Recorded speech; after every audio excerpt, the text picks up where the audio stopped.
Hello and welcome to ChimeraCraft. Today we're going to focus on ender quarries and how to make this work. So, step 1, we'll need an ender quarry.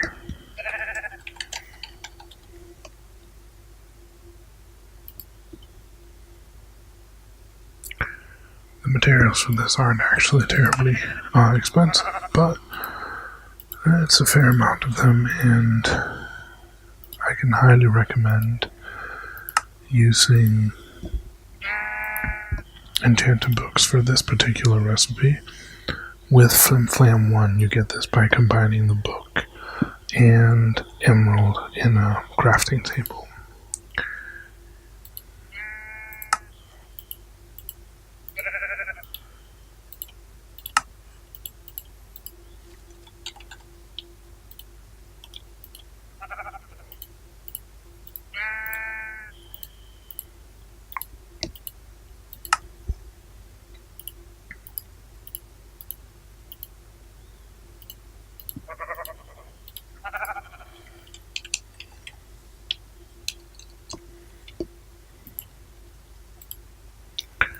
So I'm just going to quickly craft this up.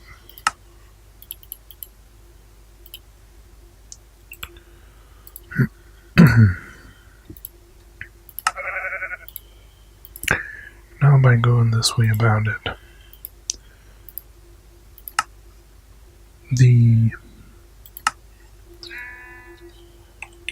level of the amount of wood gained from this operation depends on the level of enchants on the books used. Now, using Flim Flam 1 will net you magical wood 17, which is the most amount of wood you'll be able to get.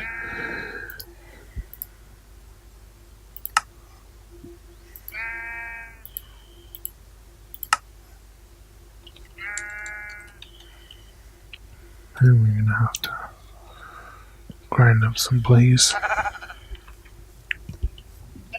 Should be a fairly fast process. Now, seeing we're going to have to work on this, I'm going to quickly sleep. This should, well,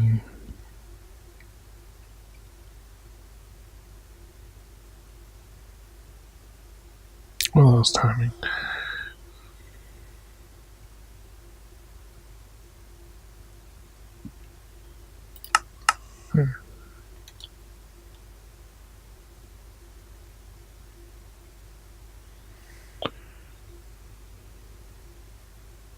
My sorting system for this go around is a little bit quirky in that it uses a solar-powered train to pick up stuff from my various buildings and drop it back in the A2 system. Well, seeing this event isn't going to happen right off the bat, we're going to need markers, which will require us to make the quantum entanglement device, which is we're going to need one of those anyway for the ender quarry. Now,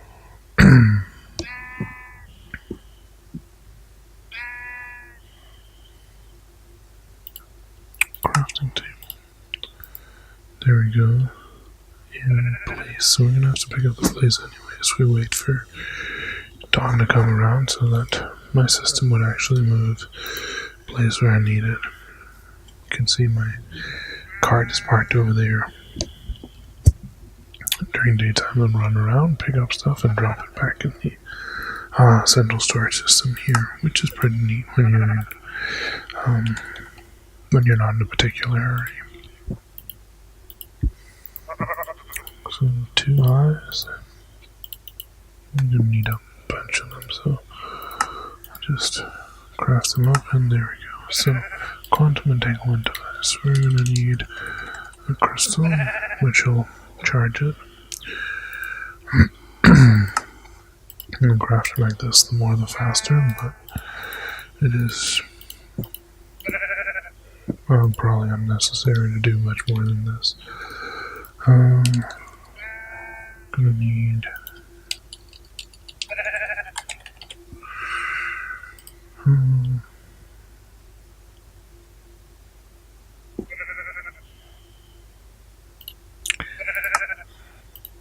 More of that. There we go. Let's set up the marker crafting first. This is not by any means permanent. I'll find a better location for this later on. But for the sake of this video, I will place it now. Now, this is how you make the markers, and this will take a while as there's only one crystal charging it. It doesn't need any sort of power influx, it'll generate it itself, and you'll see the particle effects when it's working. The crafting happens slowly here, and it'll output down here. You can see the recipe, whatever it makes up here. As for the quarry, we should probably get back to that. Now, what are we missing? Okay, so at this point, we're going to be crafting these, the 2 ender cores, and we'll need ender thermic pumps. Now, for an endothermic pump, we're going to need 2 iron picks, and we're going to need some buckets.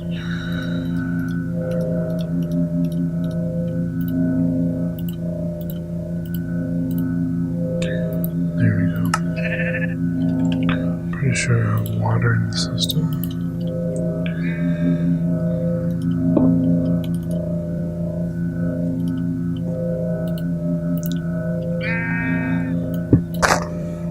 Oops.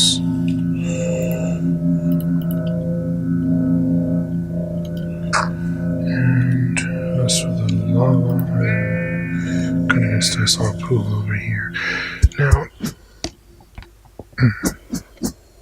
we're not playing on peaceful, however, there is magnum torches in the area around my immediate base, and therefore I will not get attacked until I get roughly somewhere over here. There we go. 1, 2 buckets.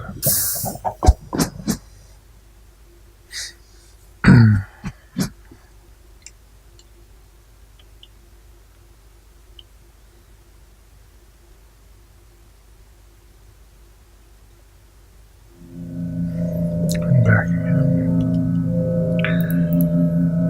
So this will lead us to endothermic pump.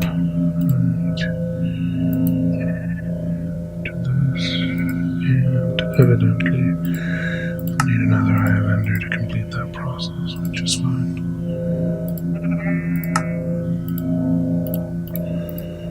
And there you go, ender quarry. Now we're going to need some means of transport, and we're going to need some upgrades. Now, these upgrades come at a cost, and we'll get into those later. For right now, we should focus on transporting stuff. Dimensional transceiver from Ender.io is probably a good way to go about this. Now, what do I have and what do I need? Oh, I have what I need for one, and I'll need an octetic capacitor for the other one. So we have 2 double layers, which means that with a little luck. There we go. No, that's 2 of them. Alright, so we're going to need some conduit, and we're going to need a chest on one end. Now, let's see. This will probably have finished. No, not yet. Okay. At the point we can probably dive into the expansion of using fortune for the end of quarry.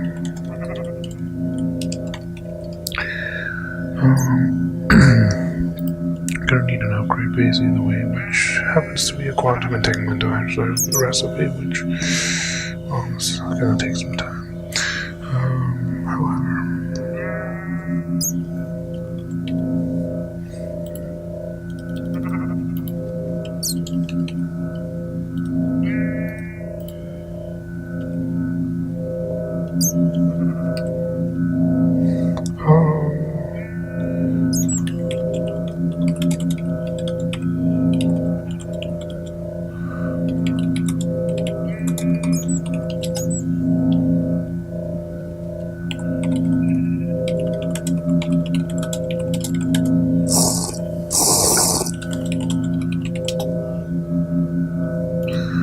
once we have these, we'll set the upgrade base in process, and then we'll move out and plant some ender markers. Once that is done, we'll come back, craft the upgrade, and attach it to the quarry.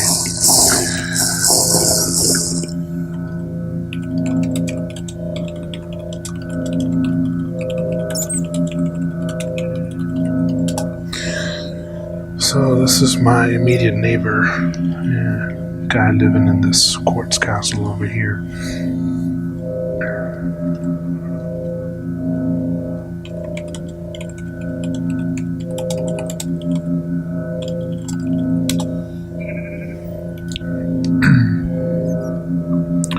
And we're almost there.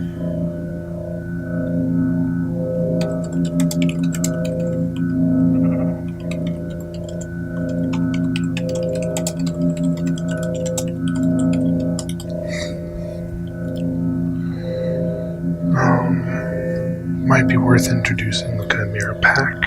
This is a mod pack that was created by the Chimera Pack team. It's on FTB, and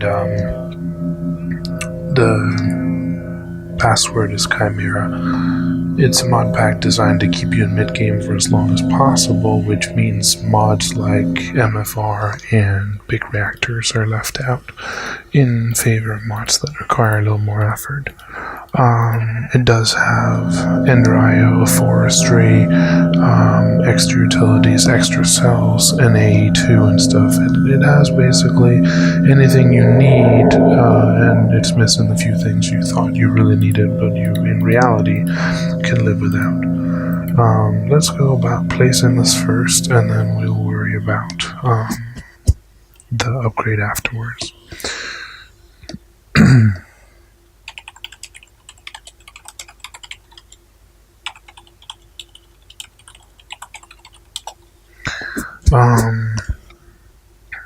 For the sake of introducing future potential videos,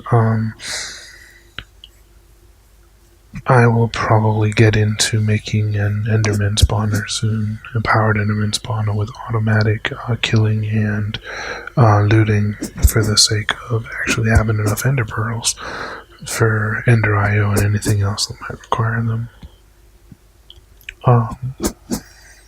First off, we're going to find a good place to set up the quarry now. For the sake of this video, we won't go very far away. It's usually a good idea, but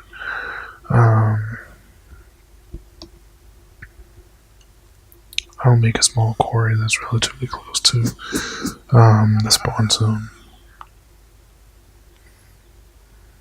Here we go. We'll just basically mine this island.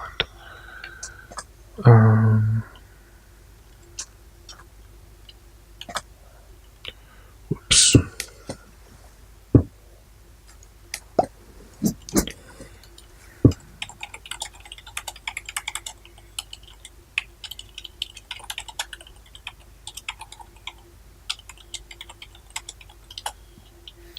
So what you want to do when you place the markers, they will cover any amount of ground. I've tested them up to 1 million blocks. They'll probably go further.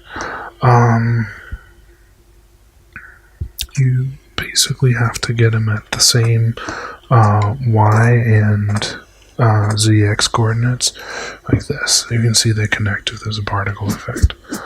And now you want to do something similar over here, so I'll put it down here, should connect it there. Alright, so this is a very small quarry. We could easily make it multiple times the size. However, for the purpose of this video, this is just fine. So place the quarry on the Ender marker, and right click the quarry. It will tell you that the boundary is established. Now we're going to need a chest and a dimensional transceiver. The Ender quarry loads itself like any other quarry, but unlike the BC quarry, it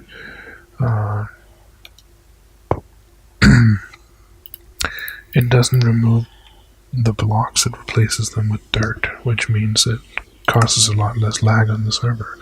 It also operates in columns, which means it goes from bedrock and up, meaning that you will get anything that you want right off the bat, as opposed to having to wait for the quarry to get to the lower levels in case you need something that's from lower down.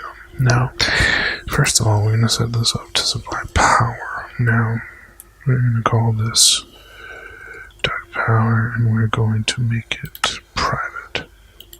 There we go. Now we want this to receive power. As for items, we're going to do duck quarry. This will again be private channel, and we will move that into the send. Now it's going to send items on that, and it's going to receive power on that. The power is going to go straight to the end of quarry, and this chest is going to receive the loot and immediately get everything sucked back up into this dimensional transceiver and sent. Theoretically, we should be able to emit the chest. I think we'll try that. There we go. Alright, now I need the setup at the other end to actually supply power and receive loot. So let's head back to base.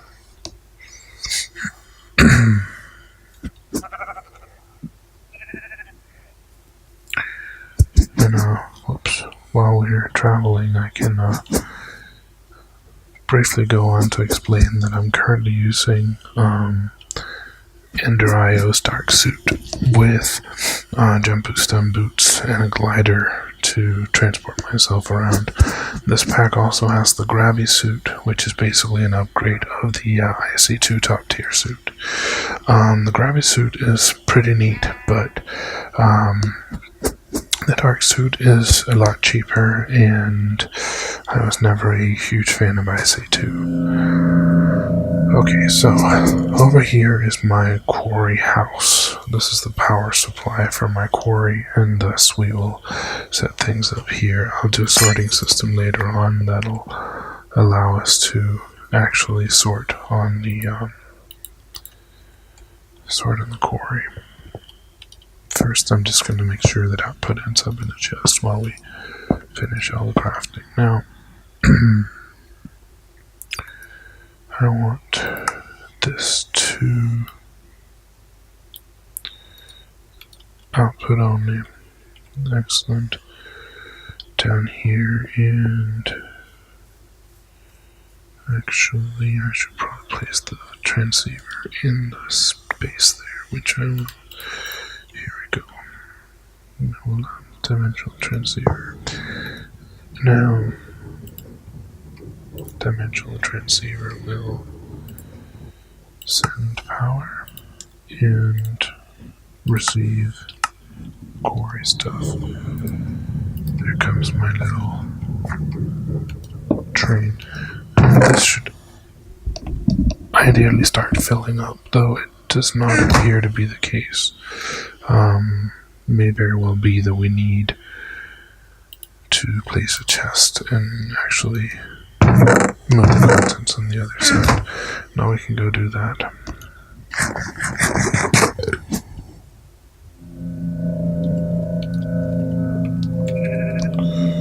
This looks reasonable.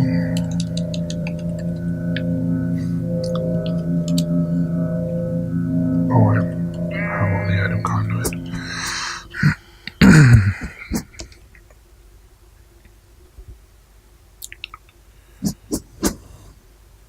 This is where it comes in really handy that I didn't put it awfully far away. But for the sake of leaving a little room for everybody, generally putting quarries further away from spawn would be where I'd go about it.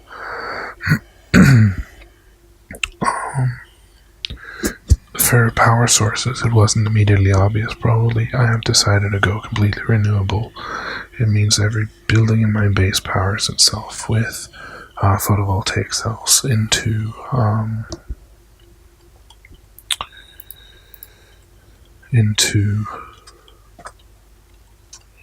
capacitor banks. That way,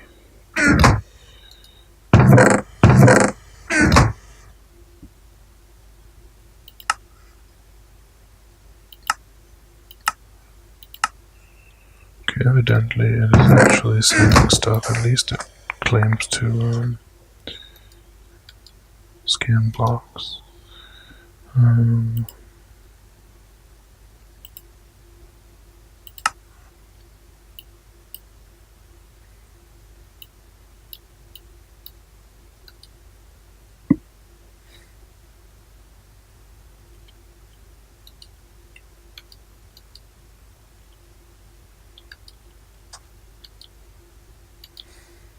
Oh yeah, there we go.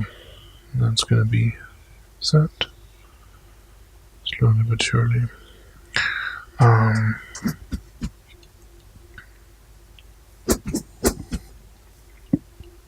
Okay, so this was completely wasted trip. Anyway, we now have a quarry that receives power from base and mines and returns loot to base. So far, so good. Now, as I was saying, I'm trying to go completely renewable, so photovoltaic cells for everything that needs RF. And I'm trying to use advanced solar panels for everything related to IC2. I'll quickly cover the rooftops of my buildings to show. There we go. So this is my quarry building. It's going to need a lot more photovoltaic cells, but we're in the position that I don't quite have the resources yet. Now, this is where I store the power, and the other buildings have this. The IC2 building has the advanced solar panels.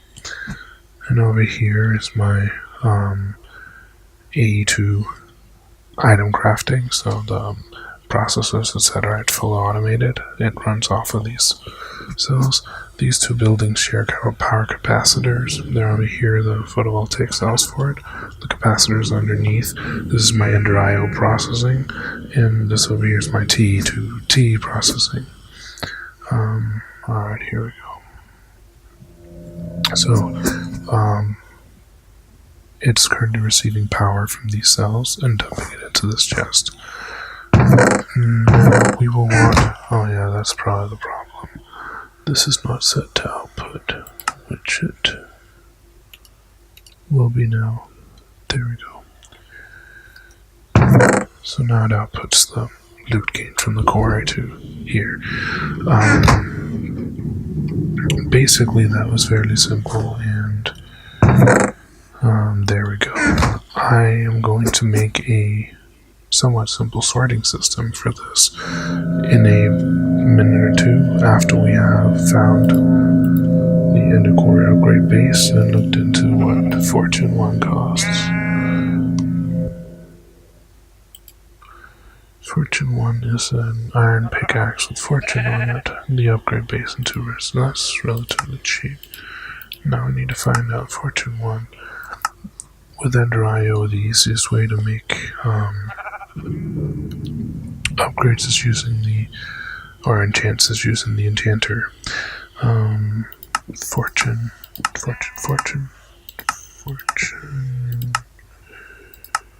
There we go. 4 emeralds for Fortune 1. And might be relevant to find out the amount of 8 levels. 8 levels, 4 emeralds. And we're gonna need a book and quill.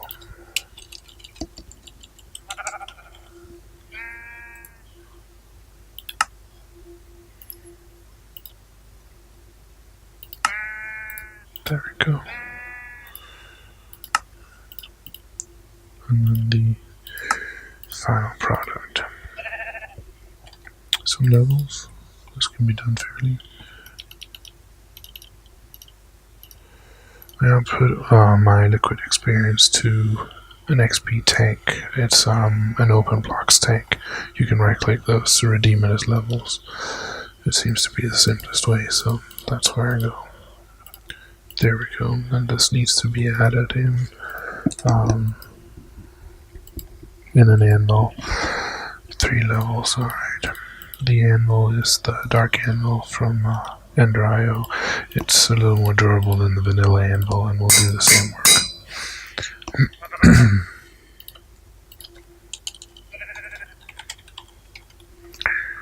There we go, the end of Quarry upgrade base and the fortune. Okay, now when we attach that to the quarry, it will start doing fortune on everything. Until then, we're going to need a barrel, and we're going to need a transfer node, and we're going to need speed upgrades for it. Okay, and then we have a second chest. Good. I'll explain why later, but I have a plan to sort the stone out from everything else, and I have a pretty nifty idea on how I can do that in a most efficient manner that'll allow me to do quite a lot before I run out of space. You want to keep the stone in case you want bedrockium drums or anything similar to that, and in order to achieve that, you want to probably compress it or have nearly limitless amounts of storage. Now, I'm fairly early game, so I would prefer to have some sort of compression going on, and I will come back to that in another video, but it will probably follow this one pretty shortly. Okay, there we go. So everything that's stone is moved into this one, everything else is moved into this chest. This also gives us a small buffer to work with. I'll get back to the further sorting and how I pass it on to my train in the next episode. First, we're going to go and upgrade the quarry with fortune so that we get the maximum value for our effort.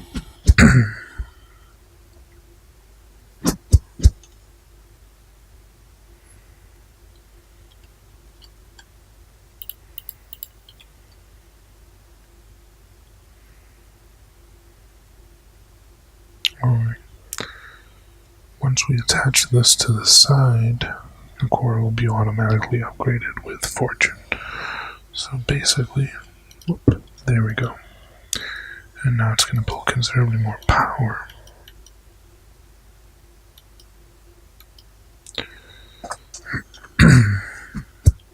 I believe it was a factor of 5. Uh-oh.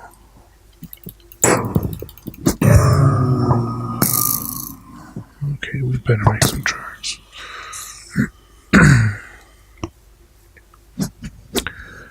Alright, at this point we should be good, and a quarry set up, dimensional transceiver set up for passing the stuff back and forth and the power back and forth. And I will be back in the next episode with a sorting system and a compression system for automatic compression upon quarrying items. So that's it for now. Thank you very much.